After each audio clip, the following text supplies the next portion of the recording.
Saludos tengan todos ustedes. Vamos a iniciar la sesión que se trata de desarrollar el tema procedimientos constructivos de puentes.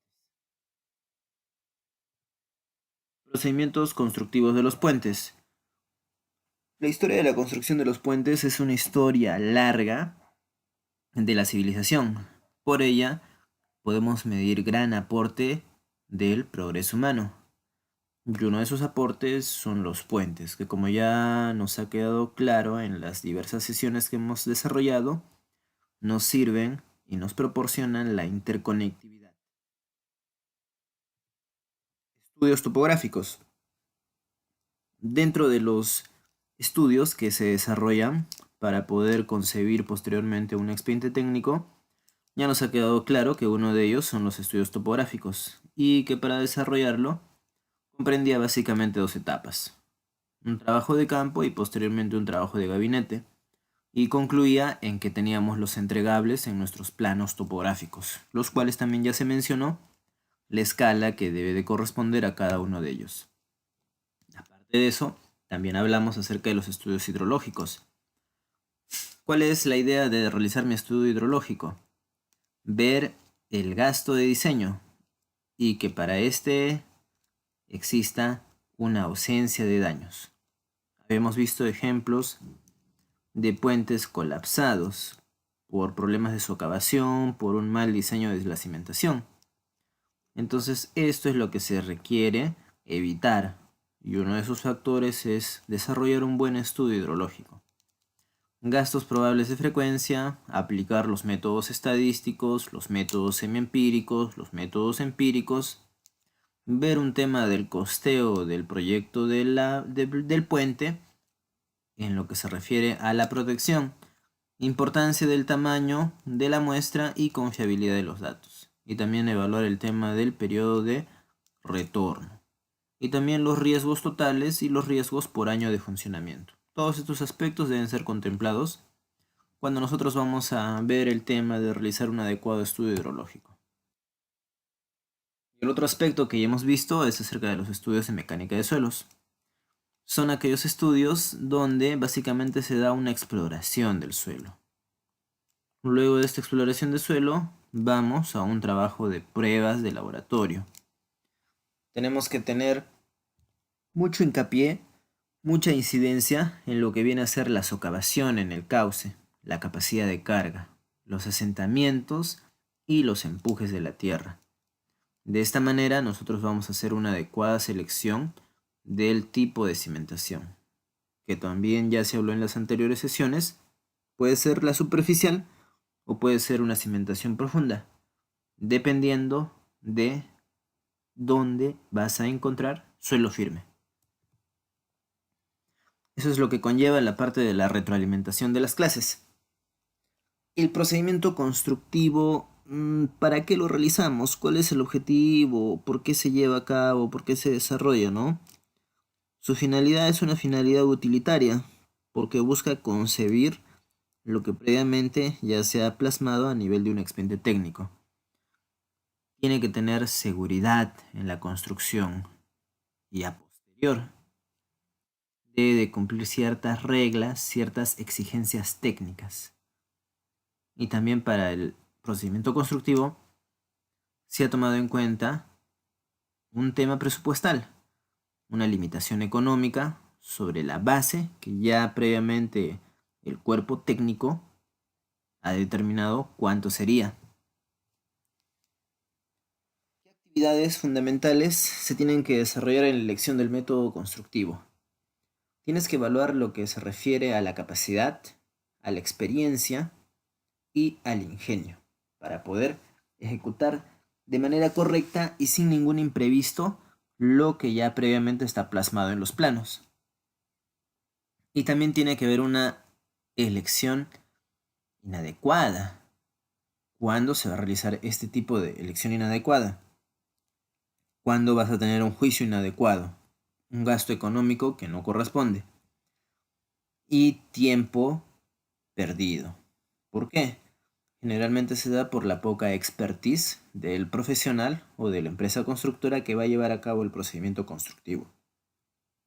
En conclusión, quienes van a llevar a cabo este proceso, ya sea una persona natural o una persona jurídica, debe de contar con la experiencia necesaria para que todo sea cumplido con la calidad de vida y dentro de los plazos establecidos. Ahora, siguiente punto.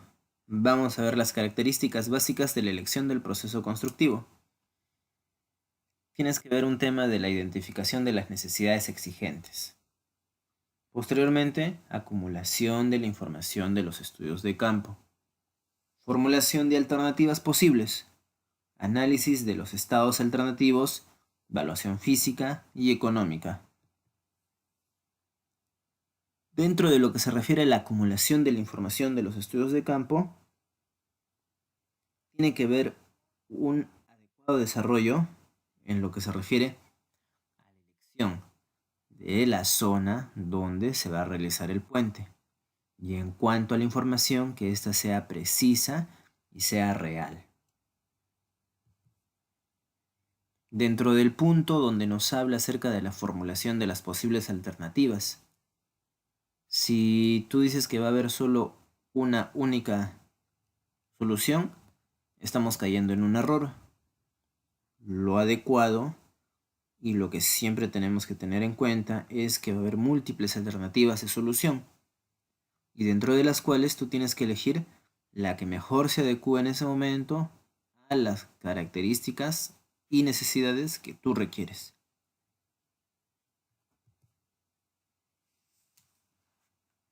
En la siguiente imagen estamos observando la excavación en corte o desmonte y despalme, en una zona en la cual posteriormente se va a realizar el proceso constructivo del puente. Preparación de obras de desvío. Estamos observando de que se va a hacer intervención quizás en ese puente que se observa en la primera gráfica, pero no se puede cortar la interconectividad a través de esa carretera, por lo que tenemos que ver un desvío. Estamos viendo un ejemplo de lo que se está realizando una obra de desvío. Estamos viendo cómo es la colocación de las pilas de mampostería para la obra de desvío. Y estamos viendo el proceso para el excavado de la realización de una cimentación superficial, ¿no? En este caso, como ya habíamos dicho, la cimentación superficial. ¿Por qué? Porque seguro en la zona a no mucha profundidad se ha encontrado un suelo firme. Colocación de concreto hidráulico en la zapata. Entonces estamos viendo cómo se está colocando, por ejemplo, en este pilar, la zapata para posteriormente acoplarlo a la superestructura y a la subestructura, consecuentemente con los estribos formar el puente. Seguimos viendo lo que viene a ser la cimentación. Y este es otro caso, ¿no? Tenemos la perforación para el colocado de pilastrón. En este caso seguimos en el tema de la cimentación, pero ya no en una cimentación superficial, sino en una cimentación profunda. Y estamos viendo aquí cómo sería un breve ejemplo del colocado de una pila in situ, ¿no? Para el desarrollo de una cimentación profunda. Estamos viendo cómo es el armado para colocar toda esa infraestructura como parte de la cimentación. En esta otra gráfica estamos viendo la vista de planta y de perfil de la cimentación en pila. Y aquí estamos viendo cómo se va colocando, ¿no? En este caso estamos viendo gráficos de lo que corresponde a cimentaciones profundas. Vemos los equipos que son utilizados. Estamos viendo la perforadora rotatoria de circulación inversa y otros instrumentos más que son utilizados para todo lo que viene a ser el proceso de la realización de una cimentación profunda, ¿no? La construcción de la losa de unión. Estamos viendo también la colocación de los muros mecánicos de estabilizadores para lo que viene a ser el desarrollo posterior del puente. Y en esta otra gráfica estamos observando lo que se refiere a la luz libre del puente. Hay ciertos parámetros que, dependiendo de las características del puente, en el aspecto de la superestructura, tienen ciertos parámetros. Una losa plana maciza. Puede diseñarse hasta 10 metros. Una losa plana aligerada de 9 a 20 metros. La losa de nervadura de 15 a 30 metros. Tenemos una viga sección T de 9 a 25 metros. Viga sección cajón simplemente apoyada de 25 a 35 metros. Viga sección cajón continua tenemos de 25 a 45 metros. Las vigas de concreto preesforzado son vigas simples, vigas compuestas, viga de sección cajón simplemente apoyada y las continuas. Tenemos ahí la diferencia, ¿no? De 15 a 30 metros, 25 a 45, 30 a 50, de 30 a 60. Asimismo también tenemos cuando estamos trabajando de puentes de acero y otro tipo de puentes. Vemos cómo la distancia va aumentando o va variando entre una y otro dependiendo del tipo de puente. Aquí por ejemplo estamos viendo una imagen donde tenemos una losa con 2 traves y diafragma. Se observa también a la parte izquierda el estribo. Vemos también cómo es el proceso constructivo, ¿no? En este caso, si ustedes pueden observar, al fondo de la imagen se observa un estribo. 1, 2, 3, ya están en el 4.º pilar. Y en este otro caso estamos viendo para lo que viene a ser la construcción de perfiles de acero, cómo es el transporte de los perfiles, cómo es la posterior colocación de estos. Seguimos observando cómo es la colocación de estos perfiles, cómo se está colocando los perfiles al lado de los estribos y una idealización de la última parte del puente, que solo ya falta colocar un tablero. Vemos también cómo es el proceso que se realiza en los puentes, ¿no? En las vigas por debajo de la superestructura. Luego también así estamos viendo otros procesos constructivos, ¿no? El material que se utiliza para todo lo que es el proceso constructivo, cómo es que se está armando la armadura de varillas de acero, cómo es que posteriormente se está colocando el refuerzo, cómo es que se ve en campo, ¿no? Y aquí estamos colocando el montaje de los traves. Trabajos de cimbrado y armado de acero de la losa y la vista de la construcción de un distribuidor. Seguimos con los puentes de armadura de principios del siglo XX. Vamos también a ver unos ejemplos, como pueden observar, ¿no? Los montajes por medio de grúas. También las grúas son muy utilizadas. Se está colocando ahí el proceso de maniobras para el montaje de las armaduras.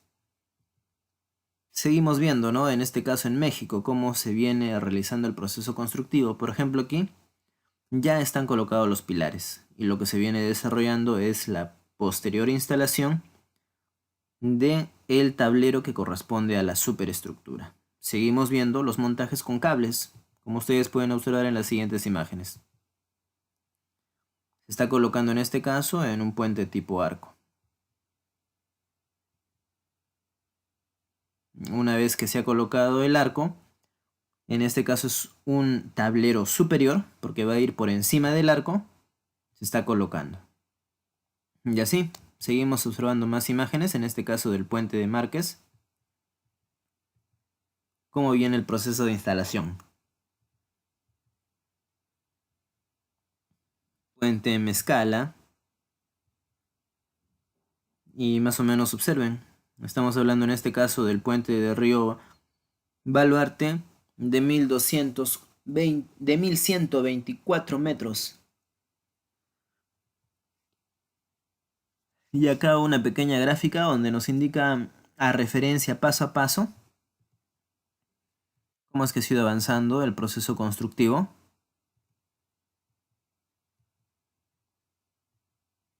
Va avanzando y culmina de esta manera.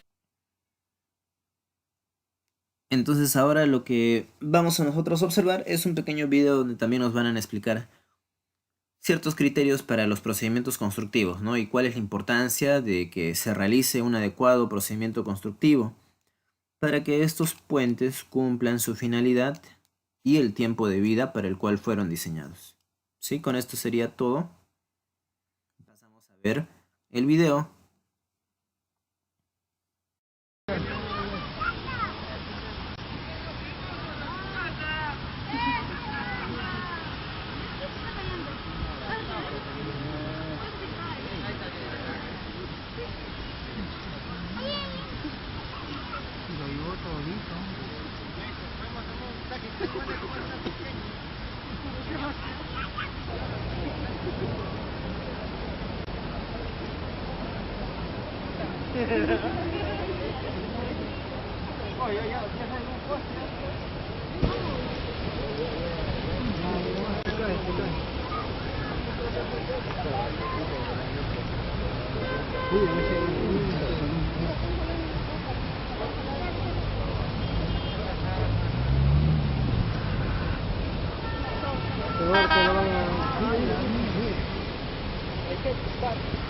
¿Ah?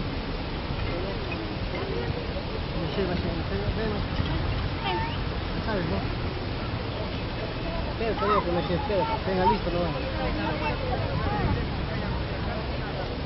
¿Sabes, no? Espera, por la que...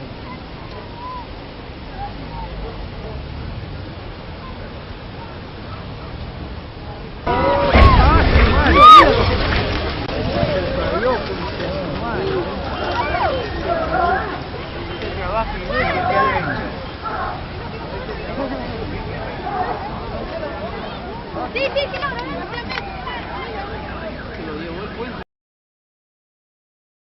Hay varias personas que tratan de explicar el porqué de la caída del puente Solidaridad en San Juan del Lurigancho, pero ninguna me parece convincente en sus argumentos. Bueno, en este video voy a tratar de explicar, o al menos a mi parecer, dar una opinión parcial. A pesar de las explicaciones que he visto por la tele, en internet, ninguna me parece convincente en sus argumentos. Bueno, el puente se sostiene solo, es así como debería funcionar estos puentes, sin requerir demasiada ayuda en el otro extremo del puente, que es lo que se cayó. Entonces, si este puente está diseñado para soportar su propio peso, entonces ¿por qué se cayó? Pues es aquí el mayor problema o error de quienes inspeccionaron la obra. El puente no debió de ser anclado al bloque de concreto que está al otro lado, que me imagino que debe de pesar toneladas. Al estar anclado, ¿qué es lo que hace? Que le da un peso extra al puente. Ya está excediendo el peso del puente, está excediendo el peso que debe soportar el puente, los tirantes de acero. En el otro extremo, la base que le ponen al otro extremo, es decir, el puente solamente debe descansar, debe topar sobre la base del otro extremo, pero no debería de ser anclado y debería tener la función de hacer que el puente no se tambalee por las corrientes de aire. Pero al estar anclado le dan un peso extra al puente, y esto se puede ver claramente en los videos cómo el puente resiste. Aquí por ejemplo se ve que el puente resiste en unos segundos, en unos milisegundos, porque ni siquiera duró mucho tiempo, resiste en caer, pero como la punta, el otro extremo, está anclado a ese bloque tremendo de concreto, pues no soporta más y solamente se ve como la punta nomás llega a torcerse porque está anclado al bloque de concreto.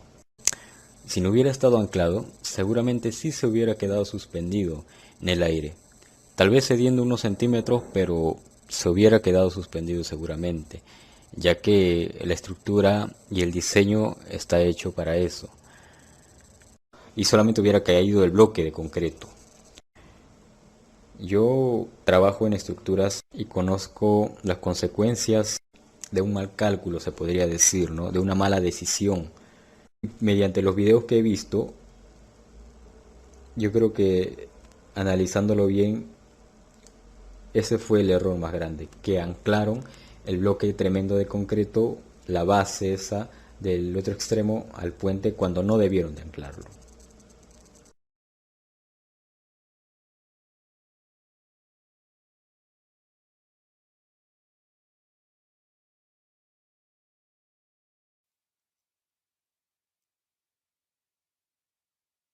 Bueno, con esto concluimos la presente sesión y nos volveremos a encontrar en nuestra siguiente sesión. Espero que se encuentren bien y muchos saludos.